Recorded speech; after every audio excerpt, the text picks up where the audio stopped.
With their ferocious reputation, razor-sharp teeth, and formidable claws, it's sometimes hard to believe that bigger wild cats are related to the humble felines we call pets. Still, such larger cats have a distinctly bigger bite than the domestic variety. So when a Canadian lynx's owner attempts to stroke him like a pet, how do you think he will react? Canadian lynxes can be found throughout the whole of Canada and in some parts of the United States. While exclusive to North America, they are closely related to the Iberian and Eurasian lynx, both of which are found in Europe. Closer to home, though, the species also counts bobcats as cousins. On average, Canadian lynxes are 23 inches tall and 35 inches long. This makes them about twice the size of your average house cat. But because they tend to live solitary lives and make their homes away from human civilization, they are known as the gray ghost of the north. Indeed, they tend to reside in densely forested areas, where they scout out their dens in hidden nooks and crannies. And thanks to their large eyes and distinctive pointy ears, Canadian lynxes are perfectly suited to hunting at night. They mainly eat snow hares, although they will catch other forms of small mammals when hares are scarce. The cat's predators, meanwhile, are coyotes, cougars, and wolves, and humans also hunt the animals for their fur. There has never been an abundance of lynxes in the United States, but they were traditionally found in as many as 25 states. However, their numbers have dramatically declined due to loss and fragmentation of their habitat. Indeed, things got so bad for the cat that in 2000 the U.S. Fish and Wildlife Service listed the species as threatened in the lower 48 states.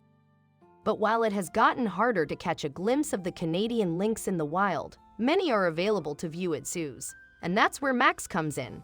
Yes, the infant lynx was born at a zoo in May 2011 before being released to wildlife educator Bernadette Hoffman. Hoffman began working with animals as a zookeeper at Hoosick Falls, New York, in 2002. When the zoo closed 6 years later, however, she took on a part-time job at a natural history museum. In her free time, too, she taught wildlife education courses. Therefore, little Max found himself in perfectly capable hands. In fact, Max appears to have settled in well in his new environment. So well, it seems that after almost 5 years in Hoffman's care, the lynx has apparently forgotten that he is a medium-sized wild cat. Indeed, extraordinary footage posted by the animal educator shows just how much trust exists between the pair. The video, which was posted to YouTube, shows Max purring loudly as he is greeted by Hoffman. With the promise of a stroke, the lynx lifts himself toward his handler and gently bobs his head on her hand. Then, as Hoffman strokes him, the cat's purrs get louder and louder, just like any domesticated felines. After a while, the adorable animal sinks to the ground as he relaxes to his fullest. He even rests his head on his paws and closes his eyes, thoroughly enjoying the pleasurable massage. Just then, Hoffman begins scratching Max under his chin, which, as any cat owner will know, cats can't resist. Surrendering to his master's advancements, Max rolls on his back and wraps his paws lovingly around Hoffman's arm. All the while, the feline's purr resonates throughout the room. It appears from the video that Max has a lot more in common with the humble house cat than may have been previously thought. In a caption that accompanied the heartwarming video, Hoffman explained, "Max Lynx, the educational animal ambassador, takes a moment to get some good scratchin' before he sits down for his meal. He was born at a zoo in May 2011. He's not completely domesticated, but not wild either." Hoffman added, he educates the public on the endangered Canada lynx in hope that people will be driven to conserve our environment and protect our wildlife. He does not declawed. During the winter, he weighs 40 pounds and summer about 34. He has about 4 inches of fur in this video, which makes him look fat, fluffy. Since the video was posted in January 2016, it has been viewed an impressive 700,000 times. It has also attracted thousands of comments. In fact, many of the observations marvel at the similarities between Max and domesticated felines. "It's just like a giant pussycat. So cute," commented one YouTube user. "My cat has the exact same body movement pattern when I pet him." "A cat really is a cat in all sizes," added another. "It's just a matter of scale in terms of how dangerous they can be.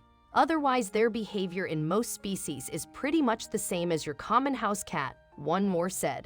But while he may look cute, Max is still a semi-wild animal. Therefore, his behavior isn't always predictable. When asked if the cat had ever hurt her or others, Hoffman responded, "Max has no contact with anyone except myself, so he has not injured anyone.